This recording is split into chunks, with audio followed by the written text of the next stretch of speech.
उनसे कुछ बातें कर लूं, इसके बाद मैं सूरजपुर का भुगतान करूंगा।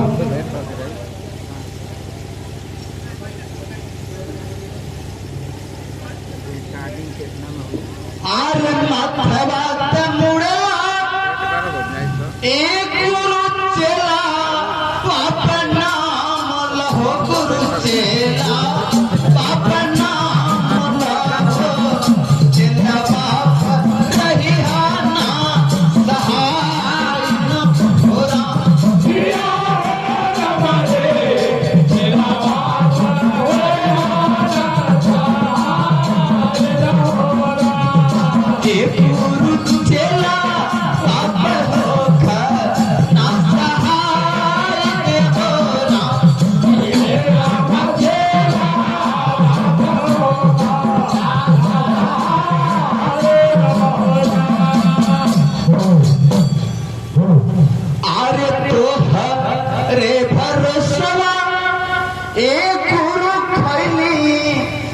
के भी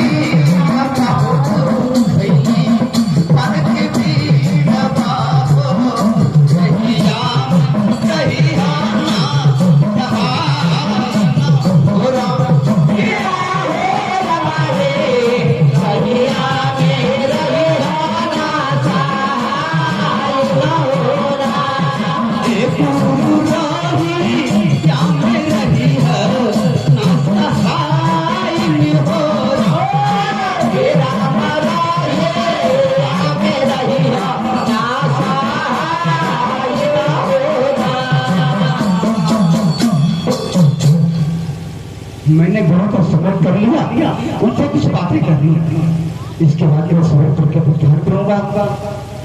आए गुरुदेव, गुरुदेव क्या है चेला? गुरुदेव के चरणों में ब्रजभार का प्रणाम स्वीकार हो। खुश रहो चेला। चेला तुम किस लिए मुझे पुकारे हो?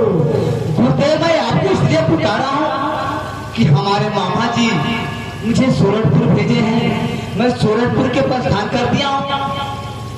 अरे चेला ब्रजभार, क्या है गुरुदेव? तुम नहीं जानते हो? मैं क्या जानता हूँ गुरुदेव? सूरजपुर की राह कितना कठिन है। वहाँ जाने में 12 वर्ष का दिन और 12 वर्ष का रात लग जाएगा, तुम नहीं जा पाओगे। क्या गुरुदेव सूरजपुर जाने में 12 बरस का दिन और 12 बरस का रात लग जाएगा? हाँ चेला, तुम नहीं जा पाओगे। तो कुछ न कुछ तो उपाय बता दीजिए गुरुदेव। अरे चेला, क्या है गुरुदेव?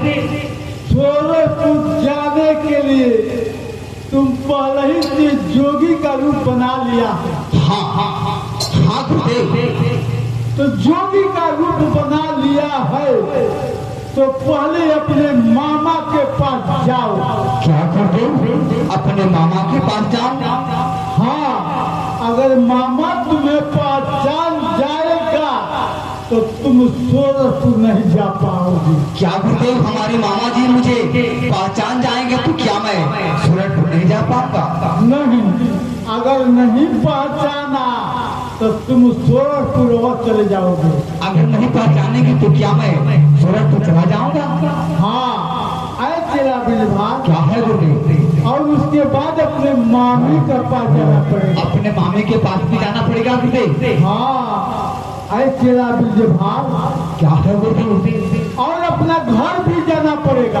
अपने घर भी जाना पड़ेगा। हाँ, ऐ अपने स्त्री को माँ कहकर भिक्षा मांगना पड़ेगा। तो कैसे मैं अपनी औरत को माँ कहकर भिक्षा मांगूंगा गुरुदेव? कैसे? है चेला बिरजभान, योगी का यही धर्म है कि किसी भी नारी को माँ कहकर ही भिक्षा मांगना चाहिए। ठीक है गुरुदेव, जैसे आप कह रहे हो मैं व्यवसाय करूंगा। मैं भी अपनी औरत को माँ कहकर के भिक्षा मांगूंगा गुरुदेव। अब तो चला जाऊंगा। हाँ चेला, चले जाओगे, लेकिन जाते जाते एक हमारा भजन सुन लो चेला। सुना दीजिए गुरुदेव। तुम्हारा भजन गाते जाओगे, तुम्हारा संकट दूर हो जाएगा। अरे राम नाम भजला अकेला जो मेरा पार होई गईबा।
मैंने तो आपका भजन सुन करके मैं भी धन्य हो गया।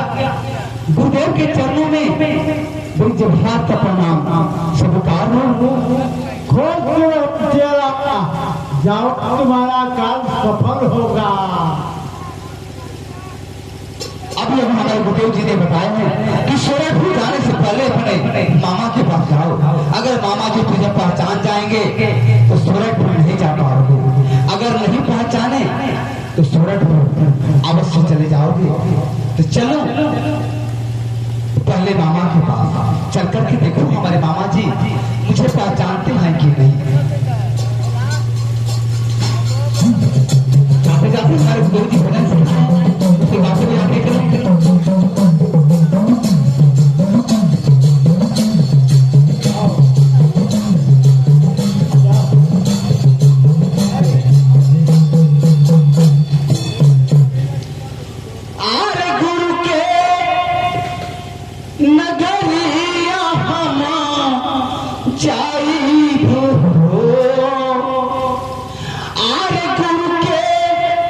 नगर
ये महाराज के कर्नल का महल है, लेकिन यहाँ पे कोई द्वारपाल दिखाई नहीं दे रहा है।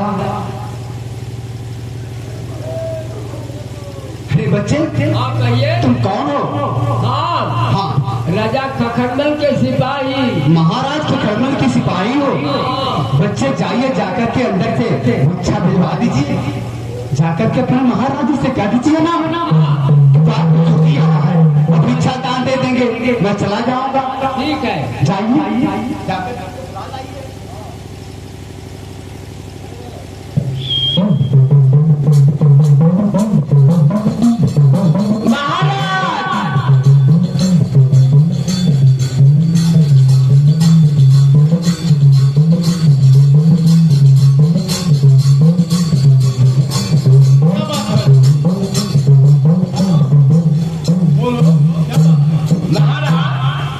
एक द्वार पर जोगी बाबा आए बड़ा। हमारे द्वार पर एक जोगी महात्मा आया है। हाँ, क्या कह रहा है? एक जोगी बाबा आए बड़ा द्वार पर। क्या कह रहा है? भिक्षा लेने के लिए। भिक्षा लेने के लिए? हाँ, तुम जाओ और प्रेम से आदर के साथ जोगी राज को हमारे पास लाओ। ठीक है। जाओ।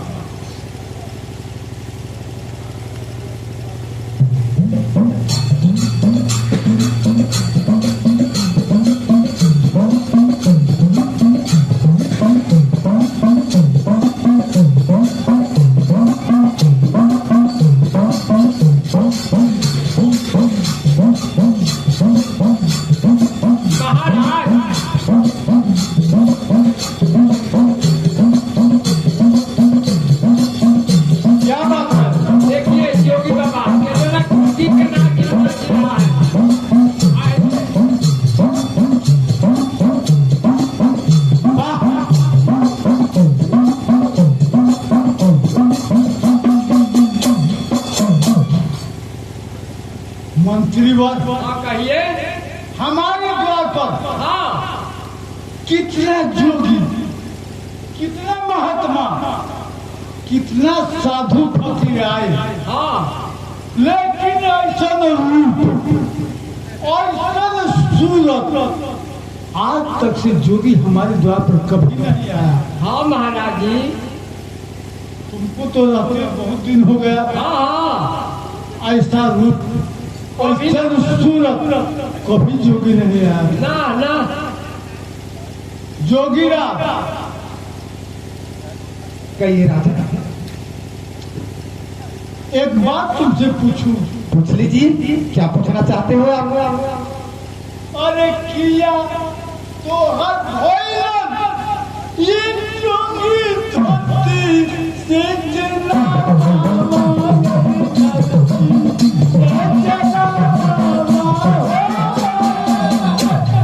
किया का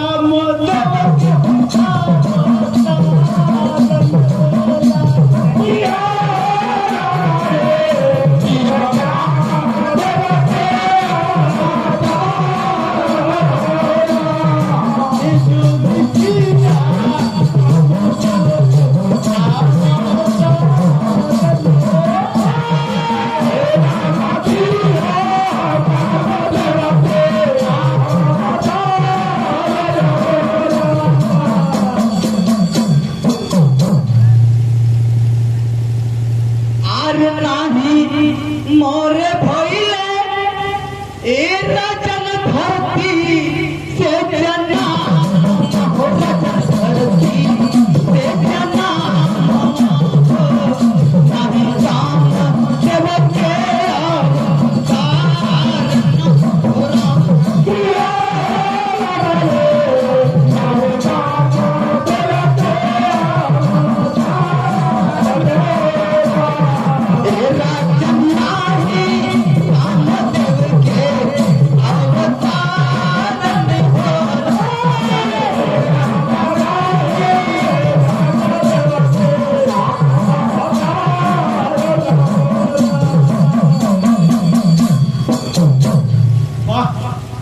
जोगी राजा ऐसे ठुमकी नाच नाच झूम रहा है कि मेरा दिल मोह लेता है। मालूम पड़ता है कि कोई देव के अवतार है। जोगी राज कहिए राजा। अरे क्यों बोले क्या गाना ये जोगी जोगा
कहिए राजा।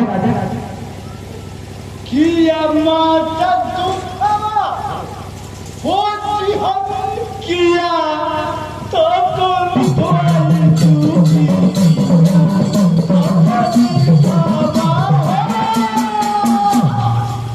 अरे किया तो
जोगी राजा हमारे द्वार पे धुइयां रमा दी। क्यों क्यों क्यों मैं आपके द्वार पर धुइयां रमाऊं राजा? क्यों क्यों जोगी राजा 14 कोस का मेरा राज है। तो मैं क्या करूं? 14 कोस का राज है और राज में कोई देखने वाला नहीं है। जोगी राज तुम्हारे रूप तुम्हारे सूरत देखकर मालूम पड़ता है कि कोई देव के अवतार है। जोगी राज अरे चंदन ये जोगी धुनी यार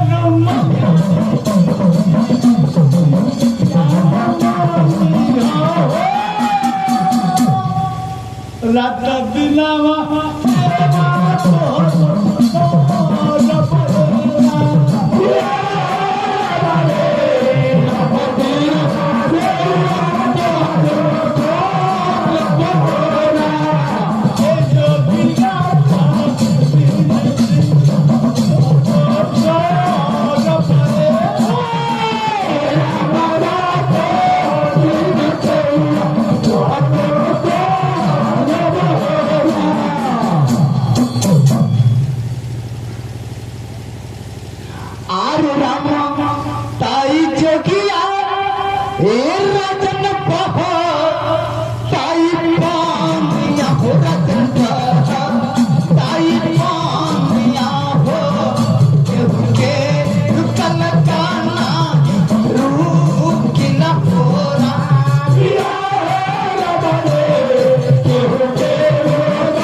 कोठिया रमान क्यों मैं आपके चार कुटियां रमाऊं? क्यों क्यों क्यों? अरे तोहारा के देबो क्या दोगे मुझे? क्या दोगे? तोहारा के देबो ये जोगी राजा पाटो धनवानी पाटो हमारी तू वंदना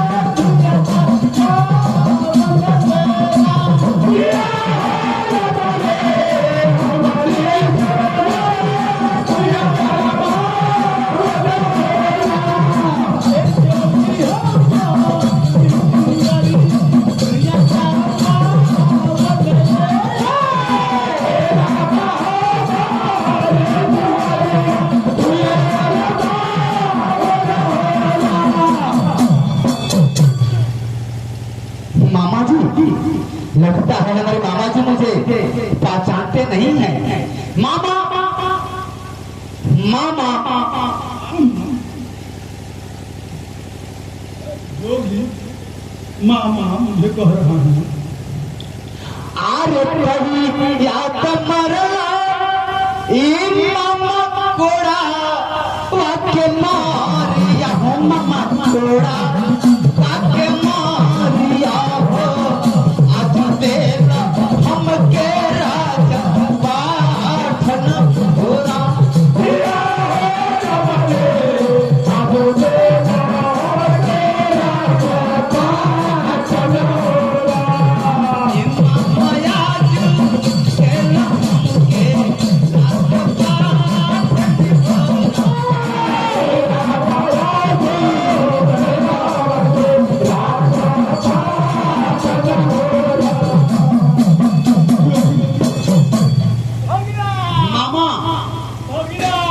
क्या हो गया मामा?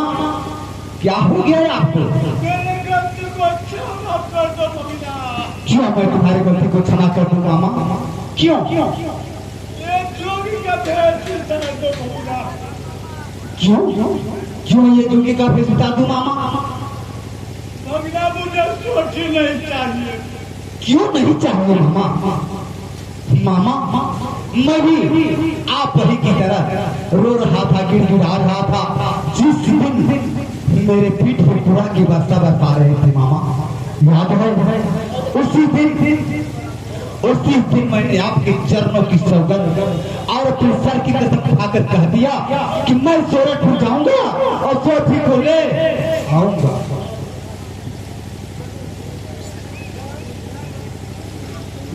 मामा क्या एक छोटा सा काम के लिए मैं आपके पास आया हूँ। क्या हमारे पास एक छोटा सा काम के लिए आए हो? हाँ मामा, कर दोगे ना? हाँ बताओ कौन काम है? तो ठीक है मामा, मैं बता रहा हूँ क्या काम है, किस काम के लिए मैं आपके पास आया हूँ। बताओ।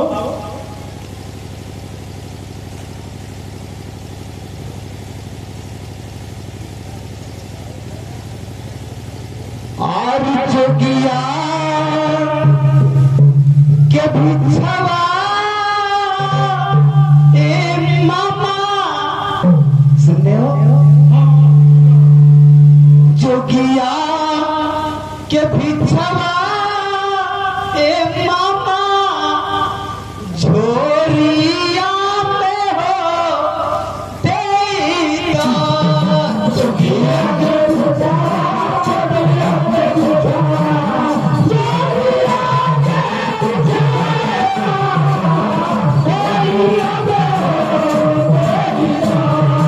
जोगिया के बिछावा, जोगिया के बिछावा, जोगिया के बिछावा।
जोगिया से देता जोगिया से देता जोगिया से देता यता जोगिया जोगिया जोगिया से देता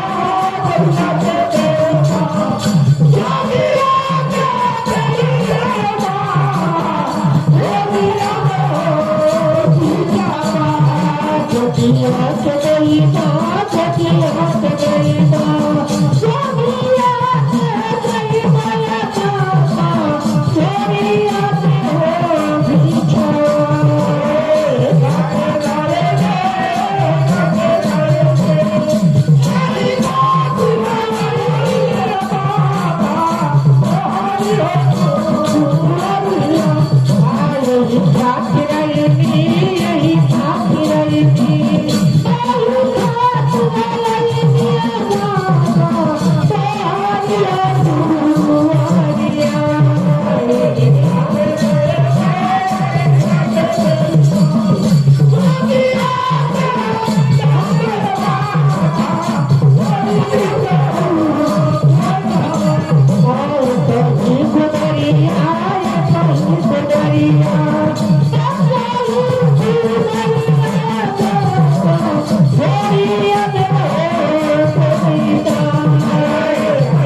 मामा, जिस काम के लिए मैं आपके पास आया हूँ मामा, बस मेरा वही काम कर दीजिए।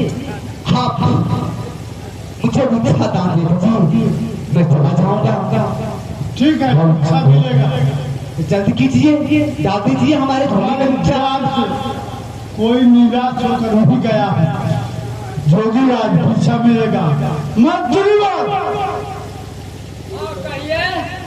जाओ, खजाने से निकाल कर सोना चांदी असर ले आकर के भिक्षा दान दे दो। ठीक है।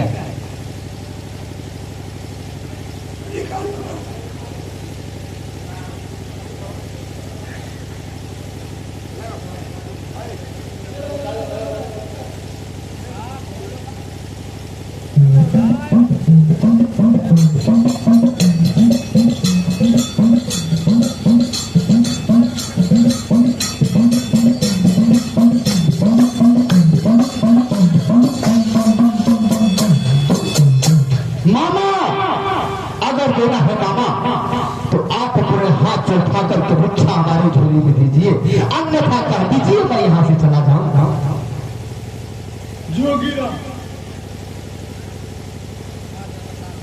जोगीराज भिक्षा मिलेगा। जल्द कीजिए तो दीजिए।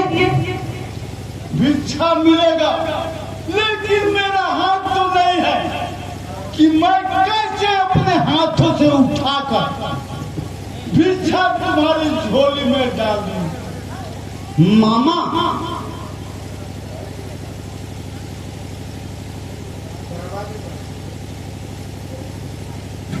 मामा इन्हीं कोई हाथ से इन्हीं कोई हाथ से उठा करके भिक्षा हमारे झोली में दीजिए। अगर एक ही चावल शब्द कर हमारे झोली में आ जाएगा तो मेरा मनोकामना पूर्ण हो जाएगा मामा, पूर्ण हो जाएगा।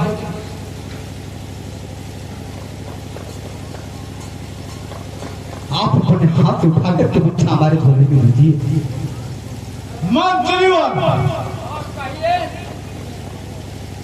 जोगी राज हमारे ही हाथ का भिक्षा मांग रहा। हाँ तो जाओ ले आओ। ठीक है। मैं अपने हाथों से उठाकर उसकी झोली में डाल दी भिक्षा। ठीक है।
धन्य हूँ मामा, धन्य हो। मैं भी आपके हाथ का भिक्षा पाकर मैं भी धन्य हो गया। अब मुझे जाने के लिए आज्ञा दीजिए मामा, ताकि मैं सूरजपुर के प्रस्थान करूं। ठीक है, तुम जा सकते हो। मामा के चरणों में भगिना मेरी जोहार का प्रणाम स्वीकार। खुश रहो भगिना, जाओ तुम्हारा कार्य भगवान सफल करें।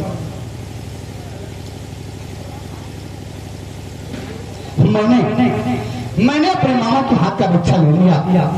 हमारे गुरुदेव जी ने बताया थे कि स्वर्ग पहुंचाने से पहले अपने मामा के हाथ का भिक्षा ले लेना और अपने मामू के हाथ का भिक्षा ले लेना। इसके बाद घर जाकर के अपने माँ के हाथ का भिक्षा लेना और अपने औरत के हाथ की भिक्षा ले लेना। तो चलो अपने मामे के पास चल करके पहले मामे के हाथ का भिक्षा ले लो। इसके बाद मैं अपने घर चलूंगा। जाते जाते हमारे गुरुदेव जी भजन उसे गाते बजाते चलो। एक समय की बात है,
हाथ का बिच्छा ले लो, इसके बाद अपने घर चलोगा तो गाते बजाते चलो। तब मोरा हीरावा हेरा गई ले, मोरा हीरावा हेरा गई ले, अरे कचरे में मोरा हीरावा हेरा गई ले।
ले लिया और मामी के हाथ का बिच्छा ले लिया।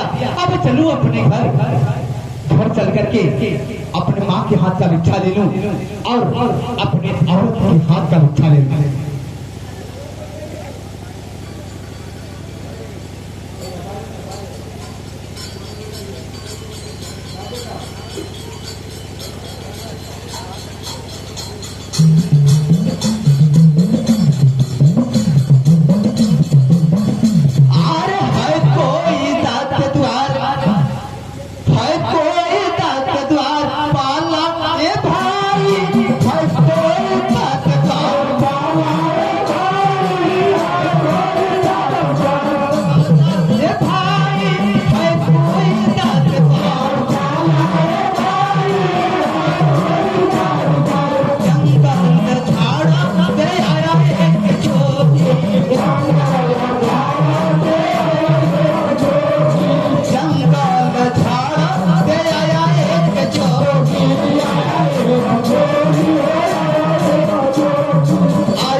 महाराज मझीभार के सिपाही हो।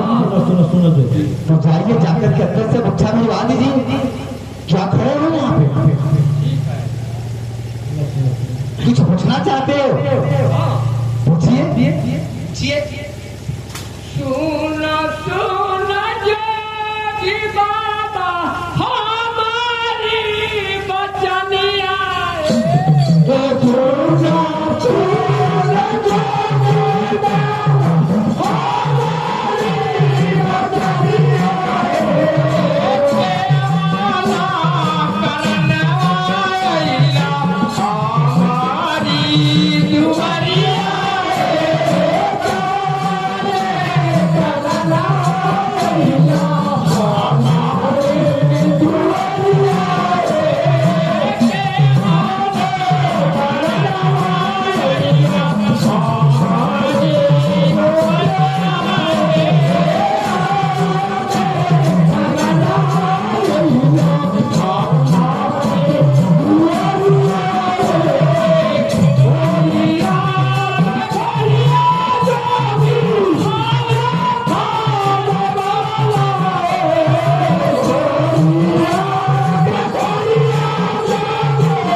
जाकर के रानी जी से बोल दीजिए इच्छा दान दे देगी तो मैं चला जाऊंगा। ठीक है, हाला गुलाम मत नहीं करूंगा, जाइए जाइए।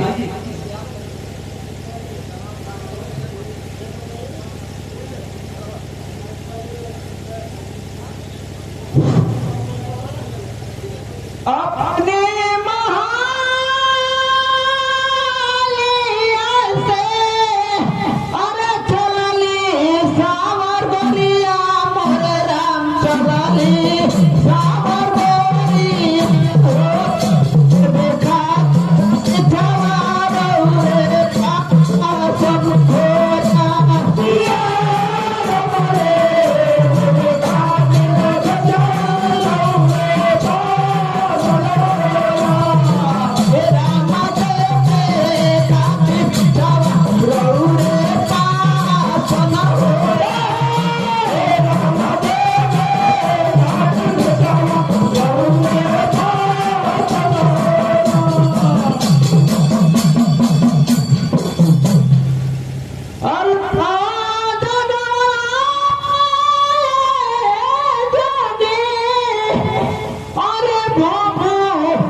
ये ना ले क्या अच्छा, मैं तुम्हारे हाथ का बच्चा नहीं लूंगा। अरे ये ना ले ए जोगी बाबा क्या है ले लो बिछवा तुम्हारे गाड़ी कर लो काम महकती है का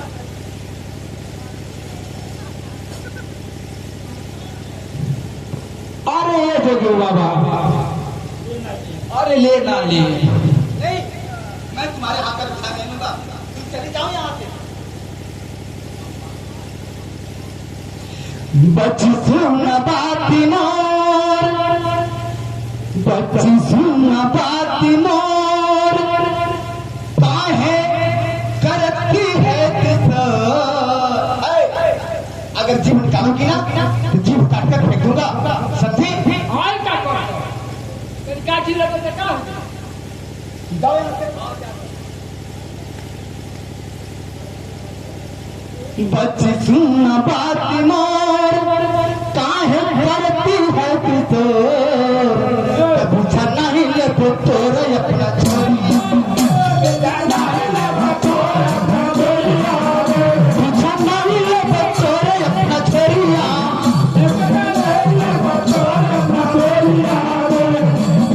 बाकी चाहती हो ये तोर बिचा के ले लूं, बाकी चाहती हो ये तोर बिचा के ले लूं, बाकी चाहती हो ये तोर बिचा के ले लूं, बिचा के ले लूं, बिचा के ले लूं, बिचा के ले लूं, बिचा के ले लूं, बिचा के ले लूं, बिचा के ले लूं, सतत छोड़ रख जोगिया,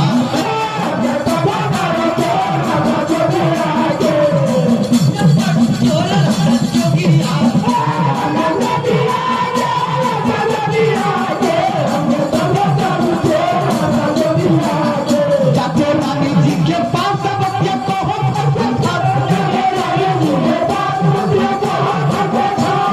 रानी जी के पास बच्चे को हो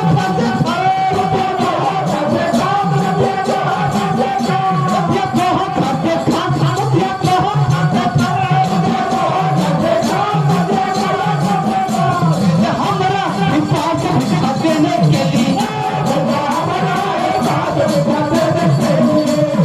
हमारा विश्वास देने के लिए,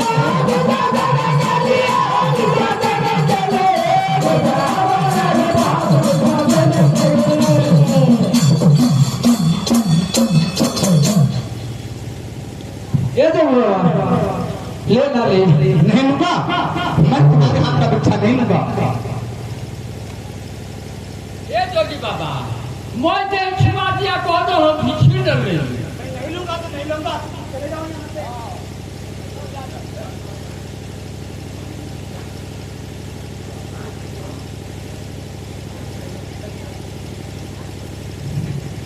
तो सोना सोना जोगी मारे तो क्या सुनो, हम तो जोड़े दोनों हाथ, हम तो जोड़े दोनों हाथ, तो सेवा करो दिन रात जोड़िए, सेवा करो दिन रात जोड़िए, सेवा करो दिन रात जोड़िए,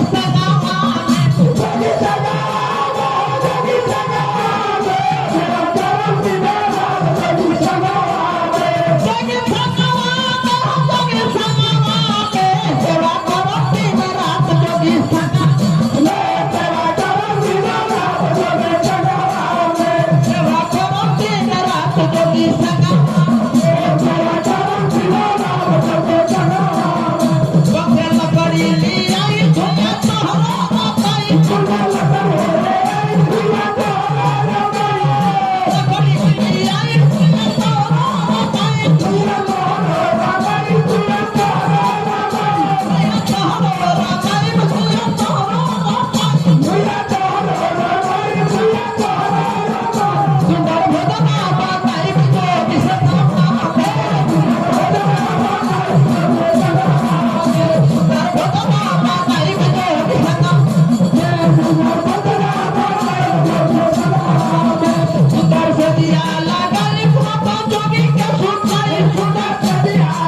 हाथ तक हाथ के ले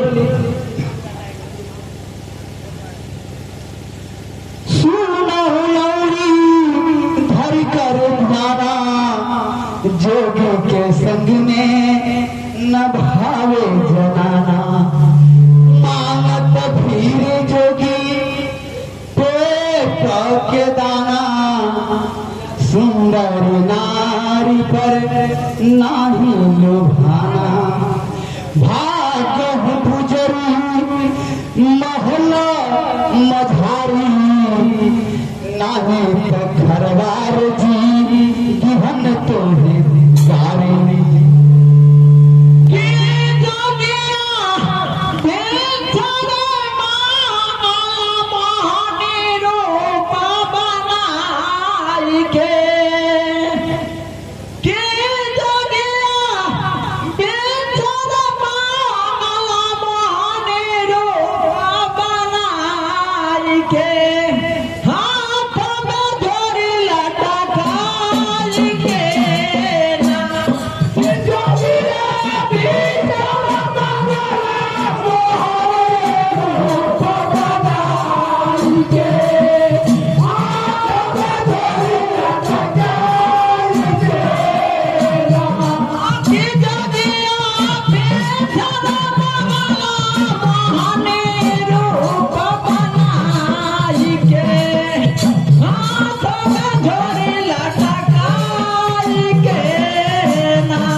ये जो बोला हमारा दुआरी से चल जाना था क्या तारा झाड़ू ना ये झाड़ू से ताला छना उतार दो बोला कि ना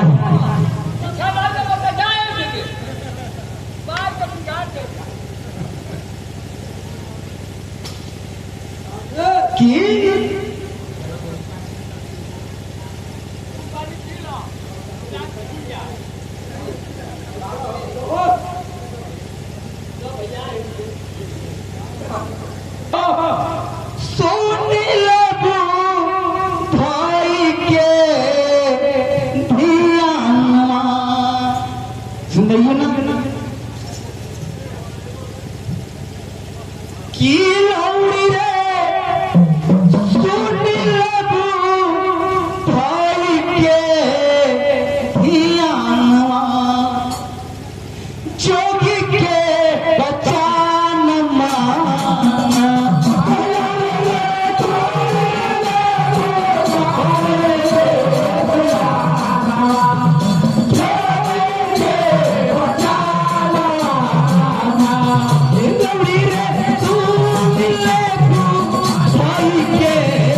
दे। आओ अली। हाँ जोगी बाबा। मैं तुम्हारे हाथ का भिक्षा नहीं होगा, जाकर के हम रानी जी को बोल दो भिक्षा देने के लिए। ठीक है जोगी बाबा, हम जाते हैं।